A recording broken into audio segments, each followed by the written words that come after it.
adalah Lauren Booth yang bakal menyampaikan ceramah The Meaning of Home in Occupied Palestine. Lauren Booth merupakan kakak ipar kepada bekas Perdana Menteri Britain Tony Blair. Lauren juga seorang penyiar radio Britain, wartawan dan aktivis hak asasi manusia selain sering muncul dalam BBC One, BBC News 24 dan Sky News. Menurut Presiden Viva Palestina Malaysia, Datuk Adnan Mohamed Tahir, antara program yang sedang dirancang termasuklah pinjaman projek mikro, peluang pekerjaan untuk wanita dan projek hasil penternakan haiwan sepadu.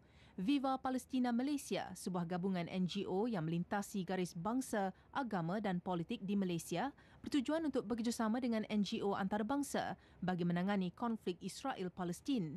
Dalam pada itu, Viva Palestina Malaysia menyambut baik sebarang sumbangan dan tajaan. Untuk maklumat lanjut, boleh menghubungi 016-2094-500 atau melayari laman sesawang www.vivapalestina-my.org. Industri inovasi dan